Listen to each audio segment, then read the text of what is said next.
हम आज बात करेंगे लेज़र हेयर रिमूवल के बारे में। आपने बहुत ही अच्छा टॉपिक पकड़ा है। आज मज़ा आएगा बात करने में। ज़रूर, ज़रूर। क्या ये लेज़र हेयर रिमूवल होता क्या है? एक डिवाइस होता है। क्या ये एक बार का वार से ज़िंदगी भर खत्म हो सकता है? नहीं, नहीं, ये तो एक मिथ है। इसके लिए मल्टीपल ट्रीटमेंट्स रिक्वायर्ड होते हैं। और सबसे पॉपुलर सवाल, किस्सा क्या इसमें दर्द होता है? कुछ खास नहीं, हल्का सा पिन प्रिकिंग सेंसेशन। हमारे पास सोप्रानो आइस प्लैटिनम है, जो कि वर्ल्ड का बेस्ट डिवाइस है। अब थोड़ा पैसों की बात कर लें। इसकी कॉस्ट नमस्कार दोस्तों, स्वागत है आज आप सभी का हमारे एक नए पॉडकास्ट में, जहां हम आज बात करेंगे लेज़र हेयर रिमूवल के बारे में।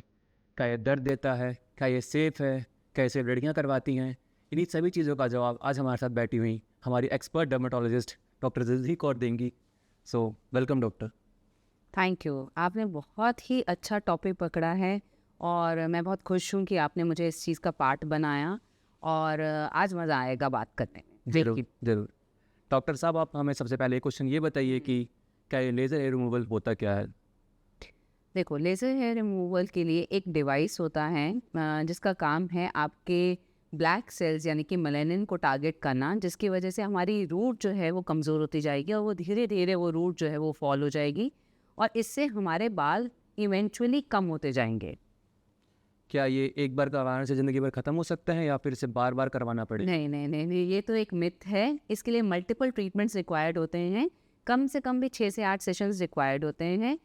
ये आपके डिपेंड करता है कि आपकी स्किन टाइप कैसी है, आपकी हेयर की क्वालिटी कैसी है, बाल कितने थिक हैं या कितने फाइन हैं, कौन-सा सिलेक्शन ऑफ पेशेंट करना ही बहुत इम्पोर्टेंट है एक डर्मेटोलॉजिस्ट के लिए कि कौन-सा राइट पेशेंट है लेज़र हेयर रिडक्शन कराने के लिए। जी।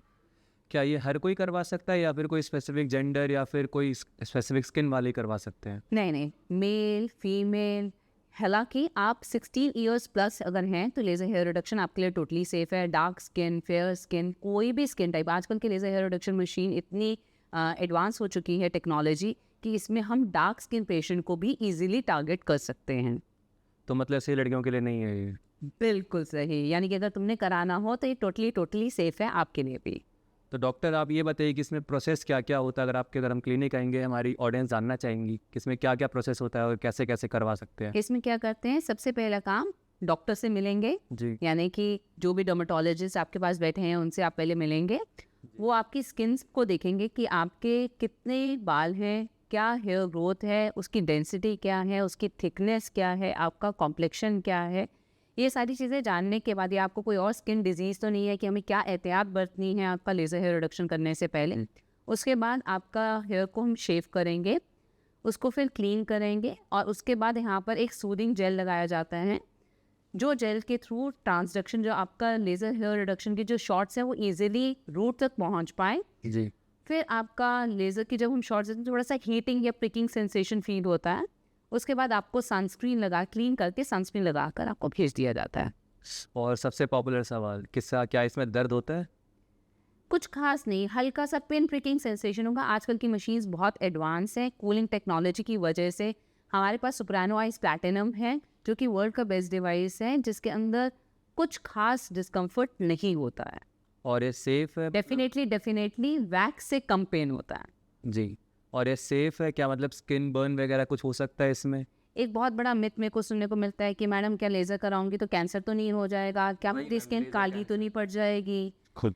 बिल्कुल भी ऐसा नहीं है। ये सब मुझे लगता है कि मे बी जान के लेज़र को नीचा दिखाने के लिए कि भाई लेज़र से पिगमेंटेशन हो जाएगा या कैंसर हो जाएगा, ऐसा रिस्क शो किया जाता है। ऐसा कुछ भी नहीं है, कुछ भी नहीं है मतलब। बिल्कुल भी नहीं। आप टोटली सेफ हैं इसको कराने के लिए। और अब थोड़ा पैसे की बात कर लें, मतलब काफ़ी जनता एक्साइटेड होगी इसके लिए, तो कितना बजट बैठ जाता है इस करवाने में? ये डिपेंड करता है हम कौन सा बॉडी का एरिया कर रहे हैं। इसकी कॉस्ट एज लेस एज 500 भी हो सकती है, डिपेंडिंग अपॉन द एरिया। और मैक्सिमम जो है 10 से 15 हज़ार का भी सेशन हो सकता है। अब खाली आप ईयर का लेज़र कराने के लिए, लड़कों के कईयों के बाल बहुत ज़्यादा कान पे आ रहे होते हैं, अगर आप खाली कान का लेज़र कराने के लिए आ रहे हैं तो कॉस्ट कुछ और हो सकती है। चेस्ट, बैक या फिर अंडर आर्म, कौन सा एरिया आप टारगेट कराना चाह रहे हैं। आजकल तो लड़के लड़कियों से ज़्यादा आते हैं फुल बॉडी लेज़र कराने अच्छा। के लिए। हाँ जी, जी। यानी और टाइम टू थिंक अनुभव, आपको भी सोचना चाहिए। ज़रूर, ज़रूर सोचेंगे इसके बारे में। और रिज़ल्ट कितने के टाइम तक आ जाता है इसमें? आपको 2 से 3 सेशन में ही रिजल्ट दिखने लग जाता है। कुछ पेशेंट तो आपको सिंगल सेशन में ही बताएंगे कि मैम हमारी हेयर ग्रोथ डिले होने लग गई है। लॉन्ग टर्म में तो काफ़ी सस्ता है फिर ये वैक्सिंग और सेविंग से, तो मतलब अगर तुम्हें परमानेंट ही हटाना है तो। बिल्कुल, ये परमानेंट वर्ड थोड़ा सा गलत है। Permanent laser hair reduction method है, ये लेज़र हेयर रिमूवल मेथड नहीं है। काफ़ी हद तक बाल जो है वो कम हो जाएंगे। Between the sessions time gap काफ़ी डिले हो जाएगा। लेट से आपको पहले वैक्सिंग कराने की ज़रूरत हर महीने में एक बार पड़ रही थी, अब यहाँ पर 3-4 सेशन लेज़र हेयर रिडक्शन के जैसे ही हो जाते हैं, तो आपका जो time gap between the session होगा वो 2 से 3 महीने, 4 महीने या 6 महीने पड़ने लग जाएगा। This is what we are looking for, कि हमारा जस्ट हम शेव करें और हम रेडी हो जाएं किसी भी पार्टी के लिए, हमारे को बार बार वैक्सिंग कराने के लिए ना जाना पड़े।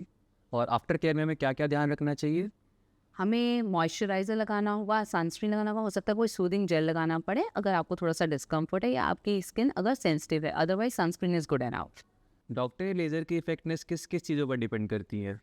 ये बहुत ही अच्छा सवाल है। लेज़र की इफ़ेक्टिवनेस डिपेंड करती है आपके स्किन के कॉम्प्लेक्शन पे, फेयर स्किन है या डार्क स्किन है, हेयर का कलर कैसा है, ब्लैक है या ब्लॉन्ड कलर हेयर है, या हमारा टेक्नीशियन कैसा है, आपकी मशीन कौन सी है, उसकी सेटिंग्स कैसी रखी हुई हैं। हालांकि आजकल की मशीनें जैसे कि सोप्रानो है, प्लैटिनम, इस चीज़ों पे ज़्यादा डिपेंड नहीं करती। हम डार्क स्किन पेशेंट को भी बहुत अच्छे से ट्रीट कर सकते हैं एंड फेयर कॉम्प्लेक्शन को भी।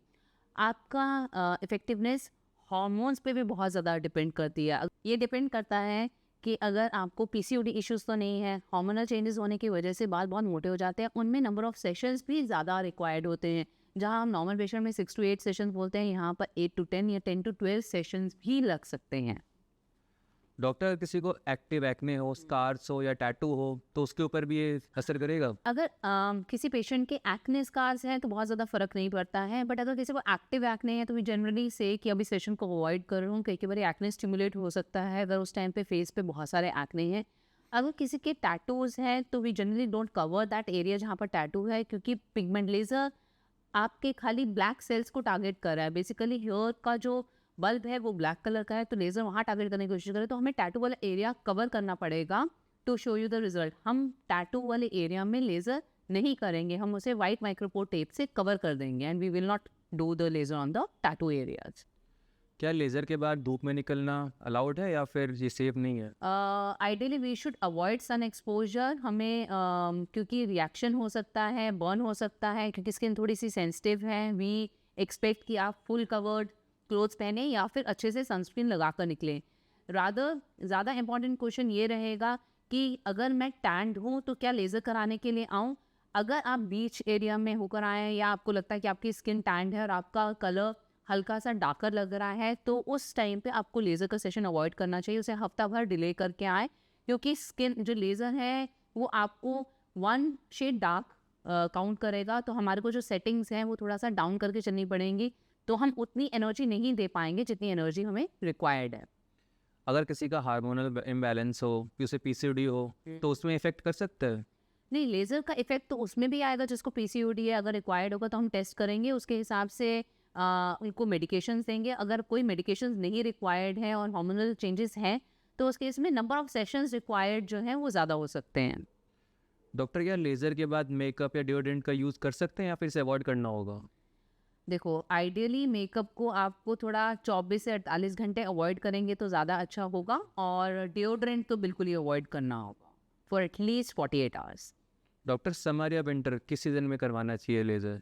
Laser hair reduction season dependent ही है, चाहे गर्मी हो सर्दी हो, आप किसी भी सीज़न में कराएं, इससे बहुत ज़्यादा फ़र्क नहीं पड़ता है। परफेक्ट। लास्ट में एक लाइन में बोल दीजिए कि लेज़र करवाना चाहिए या नहीं। डेफिनेटली कराना चाहिए। आपको बिल्कुल सोचने की ज़रूरत नहीं है। आप अपने एक्सपर्ट डर्मेटोलॉजिस्ट जो आपके नियर बाय हो उनसे विजिट करिए और लेज़र हेयर रिडक्शन के बारे में फर्दर इन्फॉर्मेशन लीजिए।